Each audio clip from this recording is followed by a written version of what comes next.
every major operation that we did, I think it's safe to say that believers, non-believers, it was very evident that there was a hand of protection upon our platoon.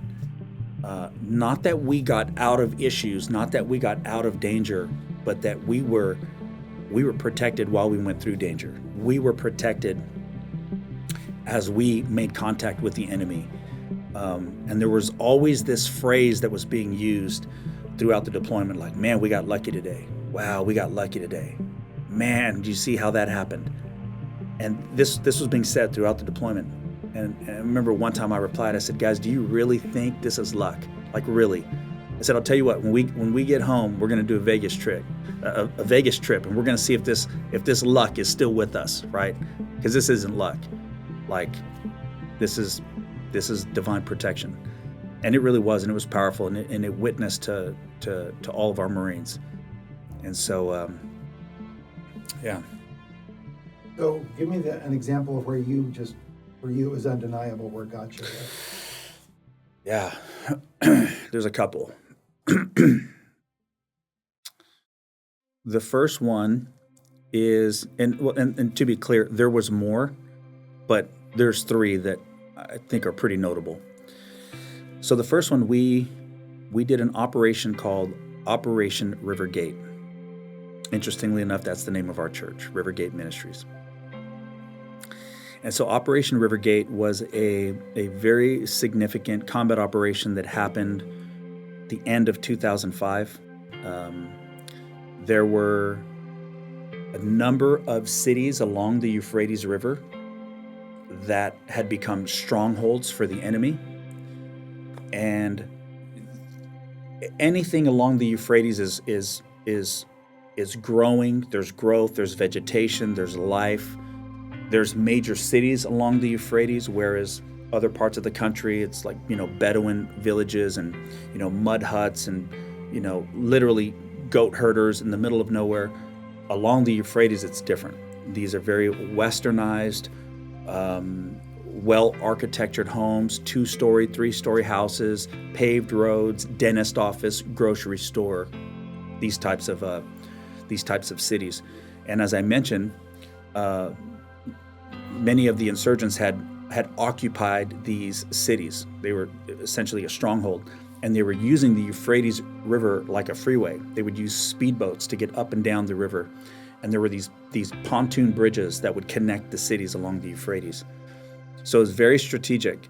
And so Operation Rivergate was a multi-force operation where we essentially liberated these cities along the river. Very dangerous, very costly. So Operation Rivergate lasted. There are 3 cities that were triangulated: the city of Barwana, city called Hakwaniya, and then the city of Haditha. And so 2 Marine battalions cleared out 2 cities, and an Army airborne unit cleared out the city of Hakwaniya. All this happened on the same day, at the same time.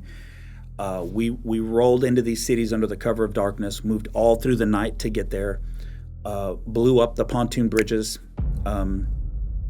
and then we started clearing these cities, street by street, house by house. So before we even moved into these cities, it's there's this full-blown operations order. We have topographical maps of the entire city. I mean, it's very, very detailed and structured.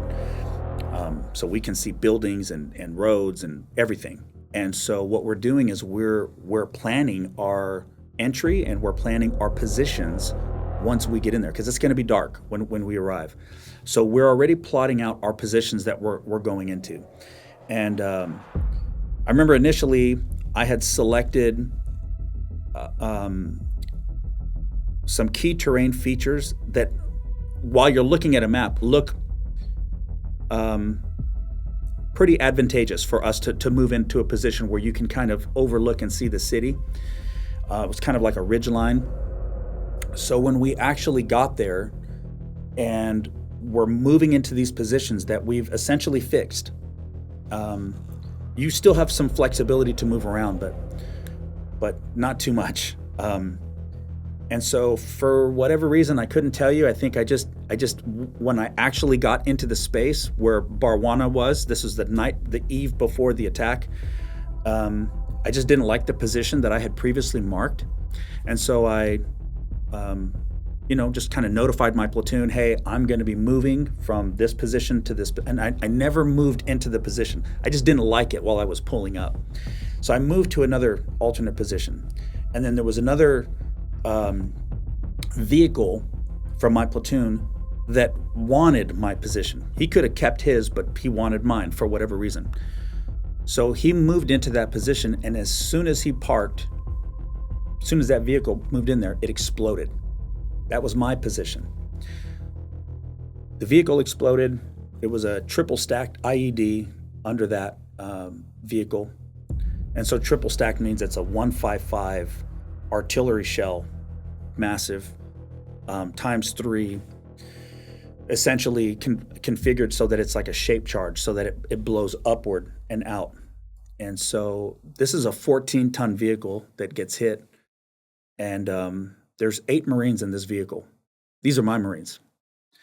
And the vehicle explodes, and every Marine walks out of that vehicle.